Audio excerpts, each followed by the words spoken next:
This pump's for paying customers, not for trash like you. Officer Tanner's voice cut through the humid afternoon air. Officer Tanner motioned to his partner. They didn't just see Marcus Kane at the gas pump. They saw his wife and son in the SUV as part of the problem. After shoving Marcus, Tanner saw the boy recording. He ripped the door open and smashed the phone from his hand. As the boy's mother cried out, the other cop aimed his taser to silence her. They thought they were teaching a thug's family a lesson. They had no idea they just attacked a high-ranking Hell's Angels leader.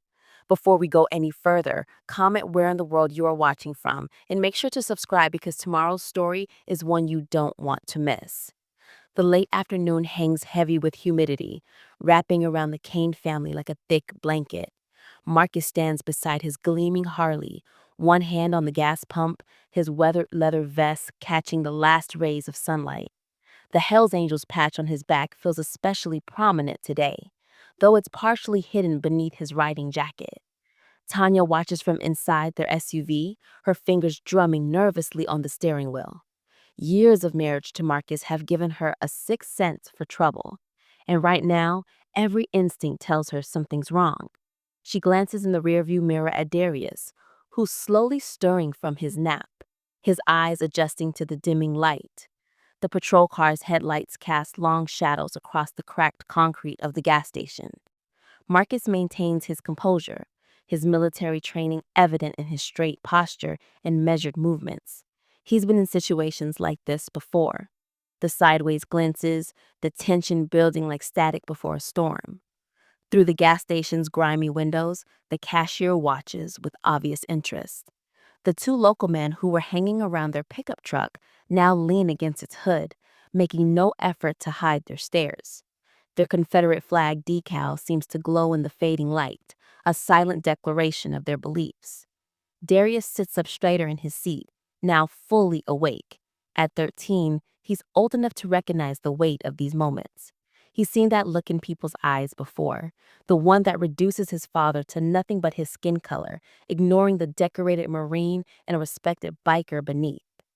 The gas pump clicks, breaking the heavy silence. Marcus deliberately keeps his movements slow and precise as he returns the nozzle to its holder. The patrol car's engine idles, a low growl that matches the growing tension.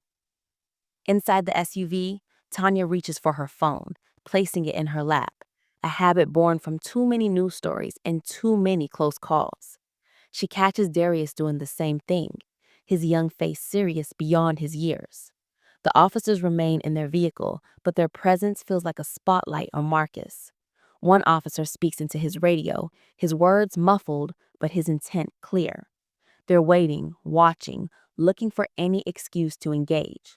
Marcus wipes his hands carefully on a paper towel, his rings glinting, his Marine Corps ring on one hand and his wedding band on the other. Each movement is deliberate, controlled. He's learned over the years that in moments like these, control is everything.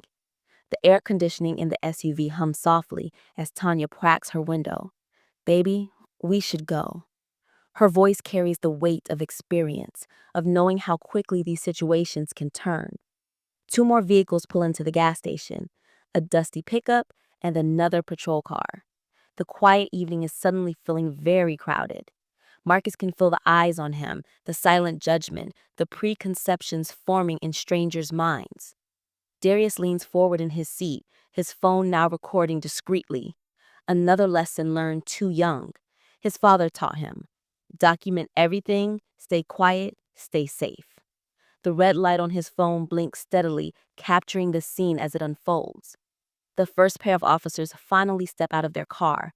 Their boots crunch on the loose gravel, an ominous soundtrack to their approach. The taller one, his nameplate reading Blake, rests his hand casually on his holster, a gesture that's anything but casual. Marcus reaches for his wallet, keeping his movements visible and slow. The leather of his vest tucks slightly as he turns, facing the approaching officers with the quiet dignity that's become his armor over the years. The gas station's fluorescent lights flicker to life in the growing dusk, casting harsh shadows across everyone's faces. The scene feels suspended in time. Marcus by his Harley, The officers advancing, Tanya and Darius watching from the SUV, and the local onlookers waiting for something to happen. A moth flutters around the nearest light, creating dancing shadows on the concrete. The human air grows thicker with each passing second, heavy with unspoken words and barely contained tension. The click of the gas pump seems like hours ago now, replaced by the sound of approaching footsteps and the quiet murmur of radio chatter. Tanya's hands grip the steering wheel tighter, her nurse's training keeping her outwardly calm while her heart races. She knows Marcus will handle this with the same grace he's shown countless times. Officer Tanner strides towards Marcus, his boots striking the pavement with deliberate force. His face twists into a sneer as he closes the distance, hand already resting on his weapon. Put your hands where I can see them. We've got reports of someone matching your description, robbing Williams' store just up the road. Marcus keeps his movements measured and calm, decades of military discipline evident in his steady gaze. Sir, I've been on the road with my family all day. We're just passing through. I said, hands where I can see them. Tanner's voice cracks like a whip across the humid air. Deputy Cole circles Marcus Harley, running his fingers along the chrome with obvious disdain. His eyes fix on the Hell's Angels patch, and his lip curls. Inside the SUV, Darius's hands tremble slightly as he positions his phone, making sure the camera captures everything. The recording icon pulses red, steady as a heartbeat. His father had taught him about moments like this. Stay calm, document everything, let the truth speak for itself. ID and registration now. Tanner's demand cuts through the evening air. Marcus produces his documents with deliberate care, maintaining eye contact. The officer snatches them, barely glancing at the credentials before tossing them back. Marine Corps veteran, Hell's Angels VP. Yeah, right. Cole's radio crackles with static as he completes his circle. Dispatch, run these plates. His free hand rests on his taser, thumb stroking the grip. The gas station's fluorescent lights cast harsh shadows across his face, deepening the lines of suspicion etched there. You seem awful jumpy, Tanner says, pushing his face closer to Marcus's. Your eyes look glassy. You high right now? He jabs a finger into Marcus's chest, the gesture loaded with challenge and contempt. Marcus stands his ground, voice steady and clear. No, sir, I don't use drugs. I'm just trying to get my family home safely. His hands remain visible, his posture non-threatening but dignified. Get on your knees, Tanner demands, spittle flying from his lips. When Marcus doesn't immediately comply, he shoves him hard. I said knees. Marcus plants his feet, maintaining his balance. You're out of line, officer. I've shown you my ID. I've cooperated. There's no reason for this. Tanner's face flushes red with rage. His eyes catch the glint of Darius's phone screen through the SUV window. In 3 quick strides, he reaches the car, yanks open the door, and smashed the phone from his hand. As the boy's mother cried out, the other cop aimed his taser to silence her. Last chance, Cole warns, his finger tight on the trigger. On your knees. Marcus raises his hand slowly, palms forward. There's my son watching, he says, voice tight with controlled emotion. My boy is right there. Don't do this. His eyes flick between the officers, calculating, measuring the distance to his family. Tanner's patience snaps. He lunges forward, grabbing Marcus's leather vest with both hands. The leather cocks as he tries to force Marcus down, but years of military training and street survival kick in. Marcus shifts his weight, redirecting Tanner's momentum without throwing a punch. Cole seizes the opportunity, diving in from behind.